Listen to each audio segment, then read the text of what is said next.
Hola, hola, ¿cómo están? Qué gusto. Ya iba a decir qué gusto verlos, pero en realidad los únicos que puedo ver aquí somos los cuatro que estamos acá metidos. Qué gusto que usted esté allá al otro lado y qué gusto poder reunirnos todos juntos y que usted pueda así ver ahí en la red social desde la que nos está viendo cómo empieza a subir poco a poquito ese número de gente que está conectándose, que está en algún otro lugar de Costa Rica, inclusive fuera de Costa Rica, que gustamos estar los jueves tratando de descubrir qué es lo que el Señor nos quiere decir al corazón, cómo nos quiere hablar para nuestra familia, para nuestro crecimiento personal. Y hoy continuamos con este estudio de Hebreos, que en realidad es un libro, una carta tan particular, tan especial, que ya ustedes seguramente en estas 4 lecciones que vamos a cumplir hoy ya le ha estado tomando el jugo y el sabor, ¿verdad? Tiene un sabor distinto a las de Pablo, no se parece a lo como escribe Pedro, pero nos deja esa gana de seguir leyendo y descubriendo. Así que estamos con Hebreos. Vamos a hablar de Jesús en cuanto a un título, un oficio que tal vez usted lo haya escuchado, tal vez es la primera vez que lo escuche. Jesús como el sumo sacerdote. Así que es algo muy interesante, muy relevante para nosotros hoy, pero quizás la palabra sumo sacerdote no nos suene tanto, ¿verdad? ¿De qué es lo que está hablando un sumo sacerdote? En esta cultura 2000 años después no entendemos bien exactamente a qué se refería el autor de Hebreos cuando hablaba de un sumo sacerdote, pero precisamente para ir poniendo las cosas en orden, vamos a ir elaborándolo pausadamente para tratar de devolvernos a hace 2000 años al contexto en el cual hablaba el escritor de Hebreos, entender por qué hablaba, por qué decía, por qué utilizaba esa figura y después entender qué significa para nosotros hoy que Jesús sea nuestro sumo sacerdote. Así que vamos a prestar muchísima atención, espero que el Señor nos pueda hablar como siempre lo hace a través de cada uno de los comentarios que usted quiere aportar y que quiere decir. Y retomo la pregunta que acabamos de plantear y que Meli está poniendo en este momento en las redes sociales y le motivo a que lo haga, pero le quiero decir algo. Vea, la pregunta lleva una cascarilla de banano. Parece muy fácil, ¿verdad? Usted ya la contestó más de uno seguramente, pero no nos apresuremos tanto. Alguien por ahí era, Juan 18 lo dice claramente, los más lectores de la Biblia, de una vez te irás a Juan 18 porque ya sabes que por ahí está la cosa, seguramente. O tal vez no.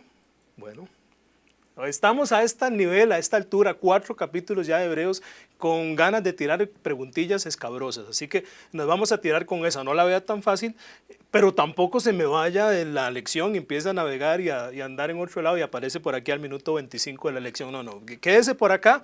Vamos a hacerla a la antigua. Recuerde lo que usted sabe, lo que ha conocido y póngalo por ahí. Creo que la respuesta es esta o esta y después las vamos a comparar. Si quiere justificarla, está muy bien. Si solo quiere poner su respuesta, también, no hay problema. Nos gustaría que lo podamos compartir y así de una vez vamos recabando el tema de quién es Jesús como nuestro sumo sacerdote. Y solo interrumpo un momento lo que estoy diciendo para ratificar lo que Emily decía.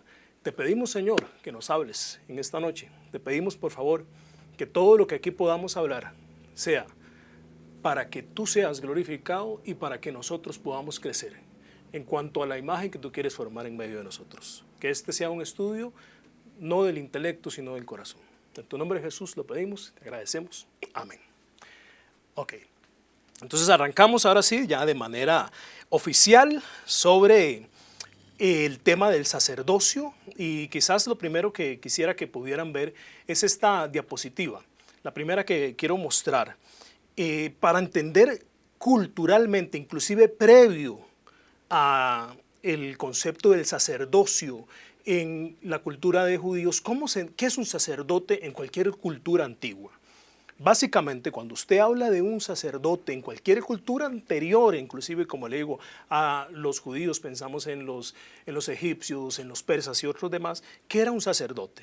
Básicamente un sacerdote es un mediador. Y como usted puede ver ahí en la diapositiva, mediador significa que Dios está aquí, que el pueblo llano, el cabo raso está aquí abajo y que para poder llegar a esa deidad se ocupa alguien en el punto medio. Esa era la labor sacerdotal. O sea, un sacerdote de los cultos egipcios, un sacerdote de los cultos de los griegos, de los romanos. Ese era el sacerdote, el que sabía los caminos, el que sabía los trucos para poder acercarse a esa deidad que estaba allá arriba, porque el pueblo de abajo pues no conoce nada más que la labor del día a día. ese concepto de sacerdote se elabora y se trabaja mucho más cuando nos metemos a las páginas de la Biblia, que es lo que vamos a estudiar, y empezamos a conocer cómo empezó a madurar el concepto del sacerdocio. Inclusive antes de Moisés, que es el primero que ya empieza a hablar del sacerdocio en su manera formal, podemos encontrar ejercicios sacerdotales, ejercicios de mediación, que los hicieron los líderes de las familias. Usted puede ver varios ejemplos. El primero, Abraham. Claro, Abraham era un sacerdote, el hombre de los altares. Hace poco estuvimos estudiando el domingo la historia de Noé. Si recuerda usted, cuando Noé baja del arca, lo primero que hace es un sacrificio. Sacrificio para mediar y para agradecer que habían sobrevivido y que empieza toda una nueva creación.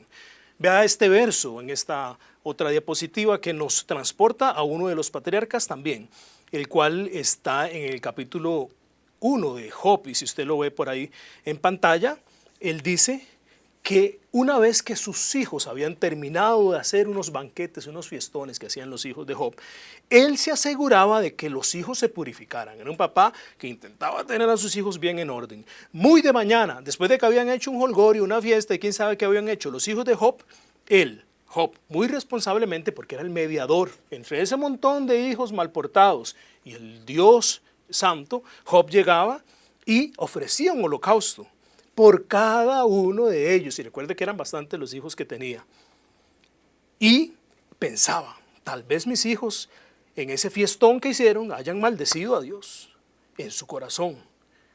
Para Job esta era una costumbre. Ahí Job estaba en un rol sacerdotal. No había llegado Moisés a establecer quién era sacerdote, quién sí, no, pero el rol de tratar de establecer paz entre el pueblo mal portado, los hijos mal portados y el Dios santo, ya era un concepto que se hacía de manera familiar o inclusive en otras culturas. Pero mientras Dios empieza a manifestarse, a darse a conocer su carácter, quién es Él, cómo se llama, cómo quiere que le adoren, cómo quiere que se acerquen a Él, entonces el concepto del sacerdocio lo encontramos ya plenamente identificado, delineado y demarcado a partir del libro de Éxodo y Levítico. Usted recordará, en Levítico pues tuvimos hasta un capítulo en que hablamos específicamente de esto, pero haremos unos breves recordatorios porque el objetivo es poder primero entender nosotros, nuevamente recapitular el concepto del sacerdocio, pero ante todo el del sumo sacerdote, para poder entonces encontrar la riqueza del texto de Hebreos cuando nos habla de que Jesús es nuestro sumo sacerdote. La primera vez que se hace mención formal ya de un sacerdote bíblico es en Éxodo capítulo 28. Antes de esto habrán otras menciones, pero ya en el 28 es cuando Dios directamente habla con Moisés, y si usted lo ve en la diapositiva, Éxodo 28, verso 1 y verso 2. Dios le dice directamente a Moisés: haz que se presenten ante ti Aarón y sus hijos, Nadab, Abiú, Eleazar e Itamar. Estos de entre todos los israelitas, ellos van a ser mis sacerdotes. Hago una pausa ahí porque el texto no dice eso por casualidad. Cuando dice el verso 1, de entre todos los israelitas, él nos llama la atención de que hay un pueblo que él ha escogido, ya lo había dicho en versos atrás, pero de entre todo este pueblo que ha escogido, a estos, y los llama por nombre, Aarón, Nadab, Abiú y Eleazar, ellos van a ser mis sacerdotes. Entonces hay un concepto de llamado y exclusividad cuando hablamos del concepto del sacerdocio. También le dice: hazle a tu hermano Aarón una ropa sagrada que le dará a él honra y distinción. Y entonces ya usted empieza a ver cómo hay varios sacerdotes, pero hay uno de ellos, que es Aarón, el que va a tener honra y distinción que se va a denotar por medio de una ropa que él se le va a otorgar. Así que podemos capitular hasta este momento que Dios es quien escoge a los sacerdotes entre todo el pueblo que ha llamado. Que los sacerdotes pertenecen a la tribu de Leví. Usted sabe que Israel estaba compuesto por 12 tribus en ese momento en que se escribe el Éxodo. Y que Dios dice: entre todas las tribus va a haber una específica que quiero que se encargue de mi adoración, la tribu de Leví. Le llamaban los levitas y eran los encargados de todo el trabajo en el templo. Y de entre todos los levitas va a haber una familia específica que va a ser de la única de la que van a venir el linaje de los sacerdotes. Y esta es la familia de Aarón. Y ahí viene ese linaje de sacerdotes y le digo, hasta el día de hoy. Si los judíos llevan un conteo exactamente de dónde vienen esos linajes de sacerdocios y hoy por hoy saben cuáles serían los sacerdotes que vienen exactamente del linaje de Leví. Puntos claros con respecto al sacerdocio. Ahora, siguiendo hablando del sacerdocio, un poco hablemos de las tareas, digamos, dos pasajes que nos hablan de algunas de las labores sacerdotales en general. Quiero que vea estos de Ezequiel, muy interesantes, por cierto, en el que Ezequiel nos reafirma algunas de las tareas propias del sacerdote. Dos de ellos, Ezequiel 44, verso 23 y verso 24. Dice que un sacerdote debe enseñar a mi pueblo a distinguir entre lo sagrado y lo profano. Nuevamente esa labor de mediación, pero también una labor, en este caso, didáctica, educativa, formativa. El pueblo no sabía nada, el pueblo no entendía nada. Como Job en aquel momento, en aquel concepto arcaico de tipo informal de sacerdocio, decía, uy, si mis hijos pecaran, hago un montón de sacrificios para que se le puedan pagar por sus culpas con los sacrificios. Aquí la labor le dice, bueno, como sacerdote no solo pregúntate si pecaron, como sacerdote vaya y corrija su pecado, tienes que enseñarles a distinguir entre lo que es sagrado y lo que es profano, una labor sacerdotal, mostrarles cómo diferenciar entre lo puro y lo impuro. El verso 24 también añade, en cualquier pleito los sacerdotes podrán fungir como jueces y juzgarán según la ley, ¿verdad? Ahí está apuntando de acuerdo al momento histórico en que se daban esas leyes sacerdotales. Así que en resumen podemos decir, y lo ve aquí en esta otra diapositiva, estas cuatro funciones generales de un sacerdote. Y cuando digo generales es de cualquier sacerdote, no hemos hablado de sumos sacerdotes, generales del sacerdocio. Número uno, recordamos, los sacerdotes son exclusivamente descendientes de la tribu de Leví. De entre las 12 tribus de Israel, solo podían haber sacerdotes que vengan de la tribu de Leví y de la familia de Aarón. De ese linaje tenían que ser los sacerdotes. Cualquiera que dijera, hey, yo quiero sacerdote, ¿dónde están los puestos? ¿Dónde puedo llevar mi currículum? Yo canto muy bonito, yo viera qué sacrificios hago. Usted no me ha visto matando una vaca. No. Solo si usted es de la familia de Aarón, usted podía ser un sacerdote. Otro. Son los únicos encargados también de presentar sacrificios en el templo. No había nadie que pudiera presentar un sacrificio si no era un sacerdote. Una vez que se instauró eso, solo los sacerdotes podían hacer el acto de darle el culto a Dios. Luego eran encargados, como vimos, de enseñar al pueblo, no solamente de decir, ahí está la ley, vaya, léala, oh, yo le hago los sacrificios, venga. No, tenía que haber una labor de identificación. Este pueblo por el que estoy sacrificando está entendiendo por qué lo hace. Tenían que ser jueces inclusive. ¿Saben de qué trata la ley? Traducen la ley a sus corazones, traducen la ley a su comportamiento. No era solo un tema de venga y matemos vacas y matemos ovejas, no, era un tema de llevar conciencia al pueblo de que sí, ellos son mediadores, pero Dios tiene un carácter y quiere reflejar ese carácter dentro de ese pueblo. Entonces hay carácter formativo y carácter de intermediador, ahí evoluciona ese concepto, si recuerda, entonces teníamos un concepto más básico con Job, solo mediaba, y otras culturas anteriores solo mediaba un Dios, un sacerdote, y los de abajo solo piden.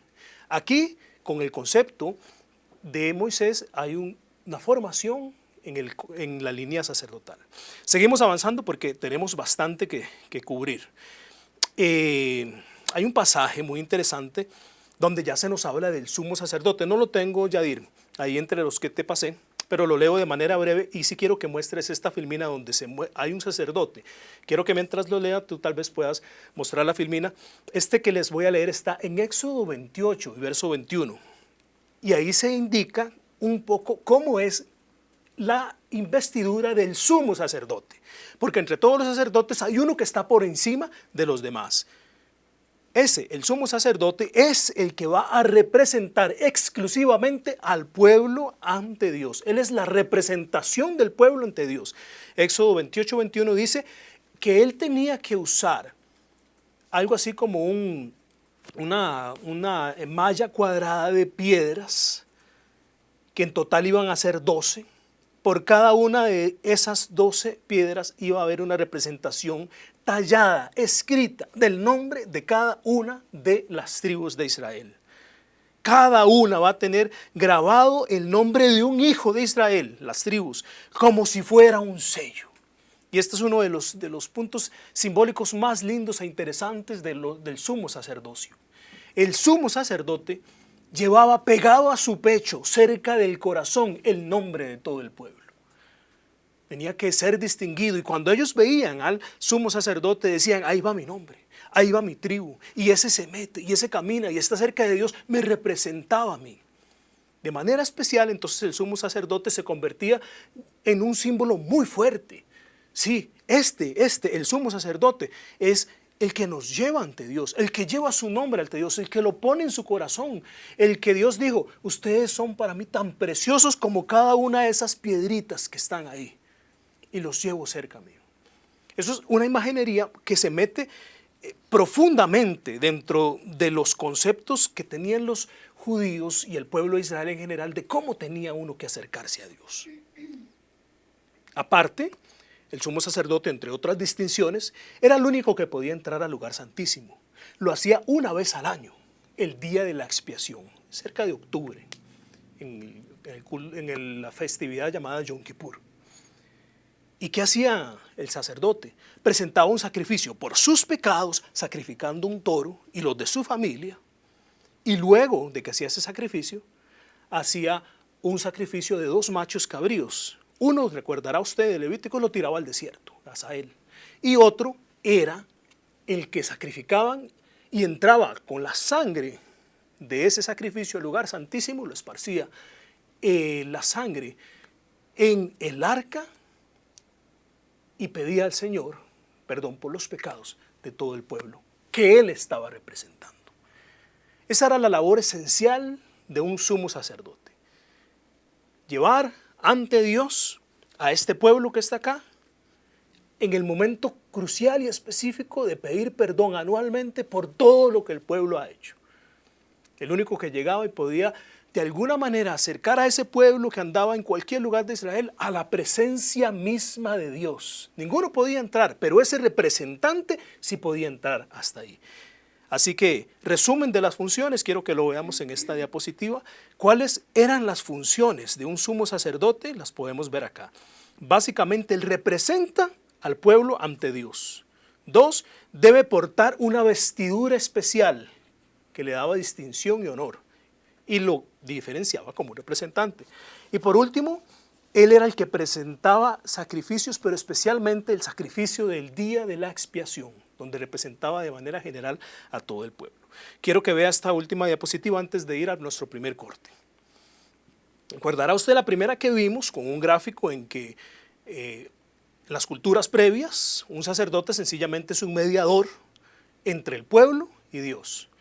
Cuando vemos el concepto de un sacerdote dentro de lo que Moisés nos habla en la ley, vemos algo más elaborado. Ya no es meramente un mediador, sino la presencia de Dios se encuentra en el templo. Ese gráfico que usted ve puede representar el templo, lugar santo y lugar santísimo. El pueblo no podía entrar al templo. Al lugar santo podían entrar algunos sacerdotes en algún momento, pero al lugar santísimo, donde está la presencia de Dios, donde está el arca del pacto, el arca de la misericordia, solo podía entrar el sumo sacerdote. Entonces hay una elaboración más grande. Sí, Dios ya no está allá en los cielos, estaba aquí en el templo y su presencia está ahí en ese lugar, pero aún así, aunque esté en medio de Jerusalén, la capital, nadie podía llegar ahí, solo el sumo sacerdote a través de esos grados de santidad, digamos así. Ese es el resumen. Recuerde, muy importante haber puesto atención porque vamos ahora a pasar en esta segunda parte a Hebreos, para entender Hebreos en base a esto que acabamos de hablar. Y antes de ir ahí, pues quiero ver cómo nos ha ido con la pregunta. ¿Quién era el sumo sacerdote en tiempos de Jesús? ¿Anás, Caifás o Jesús? Así que Meli, vamos con vos. Bueno, 0 para Anás. Nadie ha votado por Anás. Bueno, muchísimas gracias a todos los que se conectan con nosotros. Saludos al Paz, a Gaby, que están ahí conectadísimos, a Doña Maru, Ana Miriam, Sandra, Carla, Marlen, Gretel, Dulce María. Muchísimas gracias. qué chiva ver siempre a las mismas personas ahí conectadas con ese compromiso de aprender. Saludos a doña Patricia y a don Bernardo. Estábamos preocupados porque tenemos la página de Vida Caída y como siempre están por ahí con nosotros, qué dicha que se pudieron conectar por Facebook. Livia Salazar desde YouTube nos manda saludos. Buenas noches, Livia. Muchas gracias por acompañarnos y también estamos muy agradecidos con Dios de que nos permite tener una reunión más. Y bueno, ya entrando a la pregunta, Marlene Rivera dice que es Caifás, el sumo sacerdote. Sandra Chavarría dice, el sumo sacerdote en tiempos de Jesús fue Caifás. El Paz, Ricardo Salazar, dice, Lucas 3:2, el sumo sacerdocio lo ejercían Anás y Caifás. Ya tiene un punto Anás, me equivoqué. Jesús lo ejerció después de la resurrección cuando atravesó el cielo como sacrificio y sacerdote. Espero no haberme resbalado con la cáscara de banano, dice el Paz. Gaby dice que mejor no responde porque le parece que usted es demasiado tramposo y le da miedo contestar. Y Coqui, saludos Coqui, dice buenas noches, el sumo sacerdote era Caifás, pero Jesús en Hebreos tiene un sacerdocio de la misma clase de Melquisedec, que va más allá de humano, como lo hacían los sacerdotes de la tribu de Leví. Esas son las preguntas que tenemos. Bueno, también por aquí el Roy dice saludos Melissa y Gustavo. En los tiempos de Jesús el sumo sacerdote era Caifás. Por aquí tenemos otras preguntas que las vamos a leer más adelante y antes de seguir con Tavo, vamos a introducir la segunda pregunta que dice, ¿por qué era necesario que el Hijo aprendiera a obedecer? Tal vez más adelante nos explicas mejor la pregunta. Muchas gracias, sigan conectados y seguimos con Tavo. Sí, gracias Meli.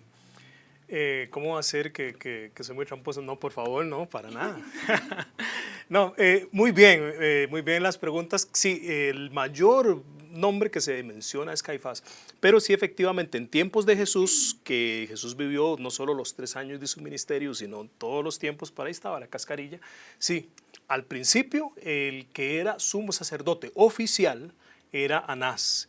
En algún momento cerca del año 18 después de Cristo, por un tema ahí político, el que sucede es Caifás, que por cierto era el yerno de Anás. Y muy bien ahí el Paz, que no, pasó súper bien, utilizó la cáscara de banano para surfear, porque sí, evidente, ahí nos podría introducir un poco la duda, cuando Jesús, si es nuestro sumo sacerdote, Él empezó a ejercer su sumo sacerdocio.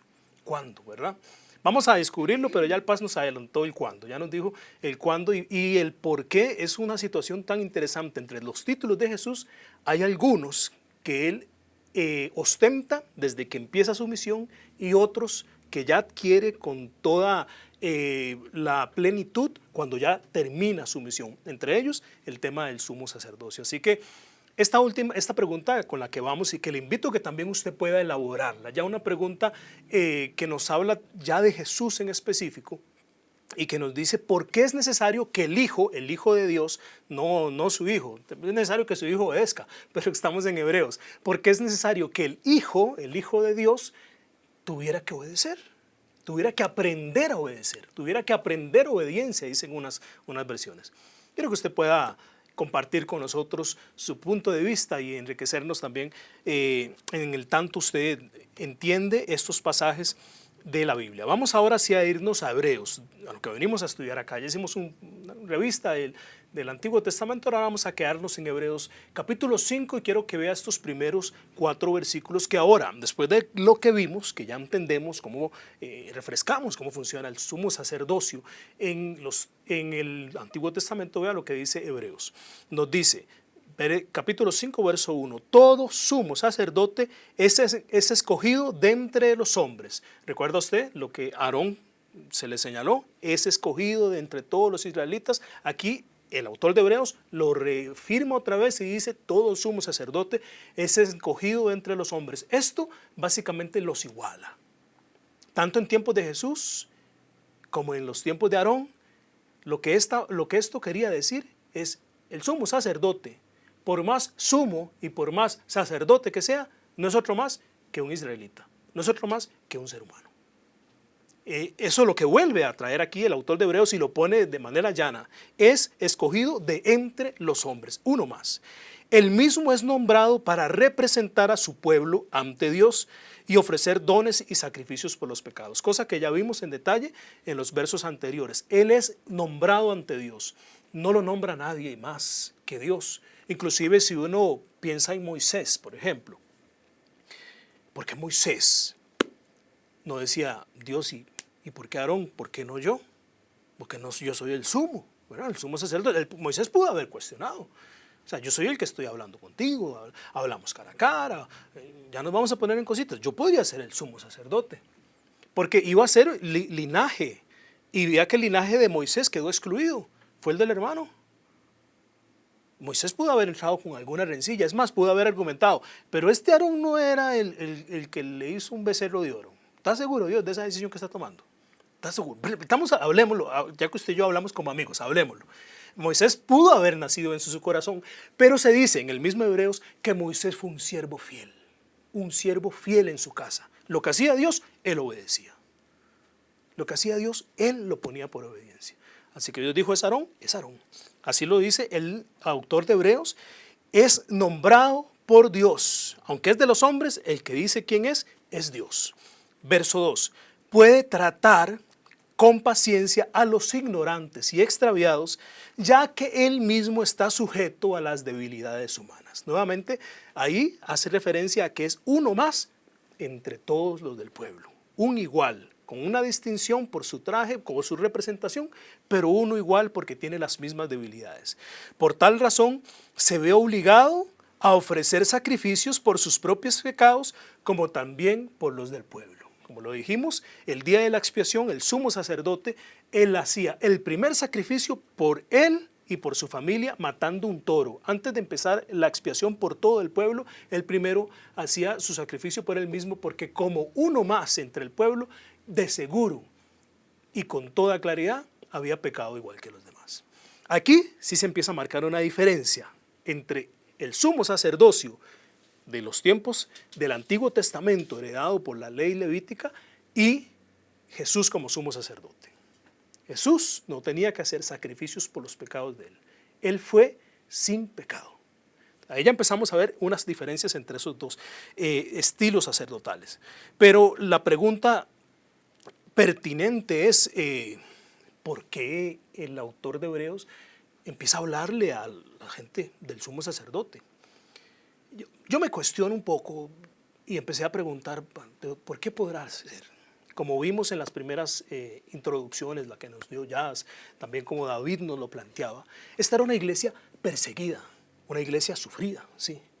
A la que él escribe, que no sabemos ni quién escribió, ni exactamente cuándo escribió, ni exactamente a quién le escribió, pero sí estamos seguros por la canonicidad bíblica, por la historicidad del texto y por cuando leemos que es palabra de Dios, que él escribió a un grupo de cristianos que estaban sufriendo un bullying espiritual, por decir así, muy fuerte y seguramente físico, de parte de judíos que cuestionaban y ridiculizaban su fe. ¿Qué es eso? ¿Qué es eso de un Jesús? Pero usted pecó. Recuerde que si usted pecó, hay un sumo sacerdote y hay un templo. Vea qué bonito ese templo, vea hasta dónde llega, es altísimo. El que había hecho Herodes era un templo altísimo, impresionante. Olía sangre y recuerde que solo con la sangre se perdonan los pecados. Había socavándole las bases a esa iglesia, habían un montón de judíos que por las buenas o por las malas cuestionaban la fe de estos que habían creído en Jesús. Cuestionaban la fe y le decían, es que esta realidad de nuestro culto judío es tangible.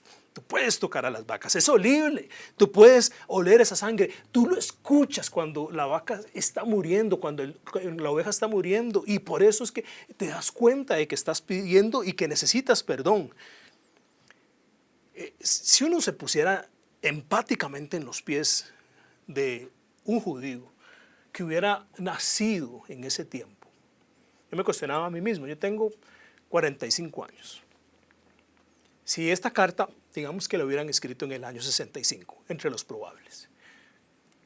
Para el año 65, yo tuviera 45 años, cuando recibo esta carta, yo seguramente nací en el año 20, cuando Jesús ya estaba perfilándose a su ministerio. Si yo hubiera conocido a Jesús, la historia de Jesús, después de que Él se fue, por motivos no lo vi, me lo contaron, me emocioné, recibí a Jesús como Salvador. Toda mi infancia, para mí la manera de acceder a Dios era a través de aquel templo, era a través de esos sacrificios, era a través de ese sumo sacerdote con las piedras aquí, ostentando y representando al pueblo. Pero de un momento en mi vida, 30, 25 años, me voy y caigo ante los pies de Jesús. Pero como a veces pasa en el camino cristiano, me empiezo a enfriar y a enfriar y a enfriar. Dejo de congregarme, como también advierte Hebreos en algunos de los pasajes, de compartir con los hermanos la fe, dejo de crecer, mi fe se debilita. Y entonces llegan las voces y me dicen, ¿qué es eso que estás creyendo vos? O sea, ponete serio, recordá y ve el templo que está ahí. Eso es tangible, ese es el Dios al que nosotros buscamos, no eso que vos estás inventando. Cuando vemos esta comparación, podemos entender entonces que el autor le habla a judíos con esa formación y les dice, vean, sí tenemos un sumo sacerdote, sí lo tenemos, se llama Jesús. Claro, esto tiene que haber hecho una clase de impresión en el cerebro de esos judíos que estaban ahí, porque no es entonces aquel sumo sacerdote, ni Anás, ni Caifás, ni los herederos de todos esos que estaban ahí, que para ese momento era una clase políticamente corrupta. Ya no era para ellos ni siquiera que Dios los ponía, esos sumos sacerdotes, los ponía los líderes romanos. Y él les dice, no son esos, no, Jesús es el sumo sacerdote.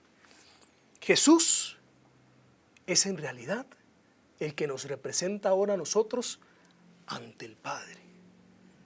Jesús, sí, eso les estalla, porque pueden entender algunas cosas, pueden entender que la línea de comportamiento de Jesús era muy distinta a la línea de comportamiento de los sacerdotes. Por ejemplo, piensa en la parábola del buen samaritano. Si usted ve la parábola del buen samaritano, ¿con quién se topa la persona que está golpeada? ¿Quiénes aparecen ahí? El primero, un levita, tribu de Leví. El segundo, un sacerdote, de esto que estamos hablando. Y solo uno que no es parte de ninguna de esa casta, es más, es un señalado, es un expatriado, un tipo samaritano rechazado, es el que refleja el carácter de Dios. Entonces no era cuestión de, lo que Jesús dice, no es cuestión de tribus, no es cuestión de linaje, es cuestión de lo que Dios pone en el corazón. Y entonces ellos lograban sí entender, recordando las enseñanzas que habían recibido, es que es cierto, es que aquí yo lo que veo es una religión falsa y montada. En Jesús veo autenticidad, en Jesús veo realidad. Y entonces encuentran en Jesús al verdadero sumo sacerdote, al sumo sacerdote que les logra entender en sus debilidades, porque Él también fue humano y Él también seguramente fue tentado y sufrió como ellos estaban sufriendo. Vean lo que nos dice Hebreos capítulo 4, versos 14 al 16, para seguir profundizando en esta imagen de Jesús y cómo el autor de Hebreos les habla de Jesús desde una perspectiva en que les dice, este es el sumo sacerdote porque tiene el verdadero carácter y la verdadera distinción de un sumo sacerdote. Verso 14, por lo tanto, ya que en Jesús, el Hijo de Dios, tenemos un gran sumo sacerdote que ha atravesado los cielos, aferrémonos a la fe que profesamos, porque no tenemos un sumo sacerdote incapaz de compadecerse de nuestras debilidades, sino uno que ha sido tentado en todo. Nuevamente ven la misma situación, es uno que es humano igual que nosotros, que tuvo debilidades igual que nosotros, fue tentado en todo, pero sin pecado, lo dice verso 15. Verso 16, así que acerquémonos confiadamente al trono de la gracia para recibir misericordia y hallar gracia que nos ayude en el momento en que la estamos necesitando. Por demás, un pasaje hermosísimo, Hebreos capítulo 4, verso 16. Pero más que hermoso, lo que nos habla y lo que nos dice es que hay un nuevo paradigma de sacerdocio que se abre con Jesús. Y es lo que el autor les quiere transmitir a sus interlocutores. Les dice, sí, ya no necesitas a un sumo sacerdote que una vez al año llegue a representarte a ti delante de Dios. Ahora tienes uno que igual se compadece porque fue humano igual que tú. Fue designado por Dios igual que los sumos sacerdotes. Fue tentado pero sin pecado. Y ahora nos abre una nueva forma de acercarnos a Dios. Si usted recordará las diapositivas que hemos visto de la representación de un sacerdote. La primera que vimos fue la diapositiva de cómo veían los sacerdocios los pueblos antiguos, los más de antaño. Un mediador, Dios acá, sacerdocio en el medio y el pueblo aquí abajo. Una completa desconexión con Dios. El modelo que Moisés recibe y que se propone durante todo el Antiguo Testamento acerca un poco más a Dios porque ya la figura de Dios está en el templo, específicamente en el arca, en el lugar santísimo. Pero siguen habiendo sacerdotes, que son los únicos que pueden acceder hasta la presencia de Dios. La presencia del arca es la misericordia de Dios. Pero con Jesús, y quiero que vea esta filmina, esta diapositiva, se rompen esos esquemas. Y esa es la radical diferencia de Jesús como sumo sacerdote en comparación con cualquier otro estilo sacerdotal. Porque lo que nos dice Hebreos capítulos 4 y 16 es que nos podemos acercar confiadamente al trono de la gracia. Eso básicamente lo que dice es, recuerdan que antes para llegar a Dios había que mediar con alguien, ¿no? Que había que pasar por el lugar santo, el lugar santísimo, y que hasta el mismo sumo sacerdote se podía morir si no había llegado en santidad hasta... No, ahora confiadamente, vengan con confianza. Les dice, vengan con confianza. Pueden entrar a donde está la presencia de Dios, justamente el trono de la gracia, y ahí encontrar la ayuda que necesitamos en cualquier momento. Porque el mediador no solamente nos dejó al otro lado de un velo, sino que rasgó el velo y nos dijo, vengan, la presencia de Dios se quiere manifestar en medio de ustedes, por medio de la presencia del Espíritu Santo, que vive en medio de nosotros. Así que esa es la mayor radical diferencia de Jesús como sumo sacerdote que tienen ellos en Hebreos, a los cristianos que les fue escrita esta carta, pero que tenemos nosotros hoy en nuestro día. Acceso a la presencia de Dios por medio del sacrificio de Jesús y del sumo sacerdocio de Jesús. Así que hacemos nuestra segunda pausa. Vamos con lo que tengamos ahí en redes, Meli. Sí, muchas gracias, Tavo. Bueno, respondiendo a la segunda pregunta. Porque era necesario que el Hijo aprendiera a obedecer. Por acá nos comparte don Eduardo Calvo.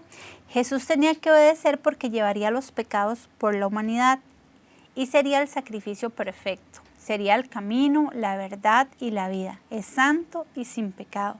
Doña Marlene Rivera de YouTube nos dice, porque Él vino a este mundo como hombre. Juan 6:38 dice que Él vino a hacer la voluntad del Padre. Livia Salazar nos comparte para que aprendiera a discernir el bien y el mal. Y menciona Hebreos 5:8, aprendió obediencia por las cosas que aprendió. El Roy Montero dice, Jesús fue y es ejemplo de muchas formas, y una de ellas es la obediencia al Padre, además de ser ese precioso mediador. Y por acá tengo un comentario, porque Jesús, el Señor, porque el mismo Señor Jesús nos dijo que todo lo que sabía el Padre, Él nos lo había dado a conocer. Por ello, la obediencia es nuestra primera premisa como hijos de Dios, es ser obedientes al Padre, así como su Hijo unigénito fue obediente hasta la muerte en la cruz para la salvación de la humanidad. Muchas gracias a todos por sus comentarios. Yo me despido, ya casi seguimos con Gustavo. Nos vemos el próximo jueves. Recuerden que estamos estudiando el libro de Hebreos. Si usted tiene alguna duda, alguna consulta, puede compartirla también por acá. Aquí tengo un último comentario del Paz. Dice, porque debía de caminar por el sendero de Adán, solo que sin desobedecer al Padre, para llegar a ser un sacrificio perfecto. Muchísimas gracias, que pasen buenas noches y nos vemos si Dios quiere. Gracias, Meli, y gracias a cada una de las respuestas, porque sí, efectivamente mucho de lo que vamos a hacer para cerrar este trozo de la escritura que estamos hablando, que habla de la obediencia de Jesús como hijo, y que también es al final esa obediencia la que lo lleva a ser nombrado sumo sacerdote, se resumen mucho de todo lo que ustedes han aportado ahí. Sí, en su vida humana era esencial que aprendiera la obediencia. Como el primer comentario decía, él iba a presentar su sacrificio delante de Dios. Él tenía que obedecer para poder llevar cada uno de esos elementos que Dios le demandaba para poder presentar el sacrificio tal y como Dios lo demandaba. Que tal vez no lo hemos mencionado por acá, pero parte de lo que nos deja claro tanto el Antiguo Testamento como el Nuevo, y lo hemos conversado en estas mismas sesiones, es que a Dios no se le adora como a mí me da la gana, no. A Dios se le adora como Él dice. Y si en aquel momento en el Antiguo Testamento dijo, vamos por este camino de un sacerdocio, un sumo sacerdocio, un templo, esa era la forma en que se acercaba a Dios. Y ahora, por medio de Jesús, Él es el camino, Él es la verdad y Él es la vida. Así que es una de las grandes enseñanzas que llaman a obediencia, empezando por Jesús y siguiendo nosotros a obedecer el camino de donde Dios nos dice, por aquí, acérquense confiadamente, es por aquí podemos llegar, por Jesús. Vean este pasaje de Hebreos capítulo 8, versos 7 y 10. Dice, en los días de su vida mortal, justamente, sí, cuando estaba viviendo como un ser humano entre nosotros, uno más entre nosotros, Jesús ofreció oraciones y súplicas con un fortísimo clamor y lágrimas al que podía salvarlo de la muerte, y fue escuchado por su reverente sumisión. Aunque era hijo, mediante el sufrimiento, aprendió a obedecer. Y consumada su perfección, llegó a ser autor de la salvación eterna para todos los que le obedecen. Y Dios, vea que es el corolario final de esta frase, y Dios lo nombró sumo sacerdote según el orden de Melquisedec. Entonces vea que el título del sumo sacerdocio a Jesús se le da después de que se describe que tuvo una vida mortal, de que se describe que sufrió, inclusive de que se describe que le pidió a Dios en ese momento, no me hagas pasar por esta situación que tengo que pasar, de alejarme de ti. Muchos dicen que lo que se habla ahí es del Getsemaní, pero hasta haber aprendido ese camino es que Dios le otorga y le dice, tú eres el sumo sacerdote. Tú eres el que representará a este pueblo y el que lo representará ante mí según un orden diferente, el orden de Melquisedec. No lo vamos a tocar acá, es un tema muy amplio. Se va a elaborar, no se pierda porque la serie sigue trabajando, así que si es un tema que le llama la atención, se va a elaborar en unos jueves posteriores. Pero lo que queda claro con esta mención es que no necesitaba ya tampoco ser de la tribu de Leví ni de descendiente de Aarón, porque aquí anuncia el autor de Hebreos que hay un orden diferente. Ya no necesitas de ser de esa tribu, sino que hay un orden de una tribu, de una herencia de Melquisedec, y de ahí es donde viene el sacerdocio de Jesús. Lo dejamos ahí, no se lo pierda, después se elaborará. Pero para ir cerrando la enseñanza de hoy, meditábamos, cuando hacía esto, digo meditábamos porque usualmente se conversa esto con los cercanos, con mi esposa, le llevo muchas inquietudes cada vez que estamos desarrollando una lección como esta. Y una que yo le decía es que hace poco estuvimos estudiando por acá los atributos de Dios, y Dios tiene muchos atributos que vimos. Él es santo, es omnipotente, Él es omnisciente. Todos estos temas los estuvimos trabajando. Pregunta, ¿Dios será obediente? Como un atributo propio de Él. Tal vez uno puede ser como obediente, ¿a quién le tiene que obedecer? bueno, fiel, tal vez una palabra fiel, bueno, fiel sí es, pero si Él nos demandaba a nosotros obediencia y quería hacer y mostrarnos el camino exactamente de la manera en que tenía que caminarse, demandando algo de nosotros, hay una cosa que solo se aprende y solo se podía aprender haciéndola, en la obediencia. Dios puede tener muchos atributos, pero la manera en que Él demostraba esto de la obediencia solo es de la única forma en que la obediencia se aprende y se ejecuta. Aprender a obedecer, ¿sabe cómo se aprende a obedecer? Dígamelo, yo sé, yo puedo ver sus labios desde aquí. Obedeciendo. Solo así se aprende. Usted tiene un niño pequeño, tiene un adolescente en formación, un mismo adulto viejo como yo. La única manera en que aprendemos a obedecer es obedeciendo. Yo puedo decirle a mi chico, mira, tenés que estudiar, tenés que hacer esto. Y él me dice, sí, papi, voy a estudiar, sí, y tenés que prepararte muy bien. Sí, usted sabe, confía en mí, voy a hacerlo, sí, sí. Y él me puede prometer todo. Y yo le veo en los ojos, él va a estudiar. Y yo le digo a mi esposa, sí, él va a estudiar. No, es que él es... ¿Cómo me doy cuenta si en realidad va a estudiar? Y obedeció. ¿Por las palabras? ¿Por el convencimiento con que me lo dijo?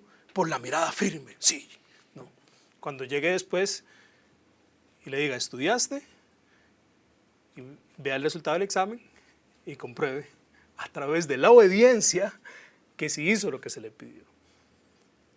Es un tema de formación y, como dice el pasaje en esta versión, de consumar, de llevar hasta un fin todo ese camino que uno entre nosotros, llamado Jesús, tenía que caminar y abrir, como abrían los pioneros en las selvas, abrir el lugar, el acceso para llegar directamente hasta la presencia de Dios.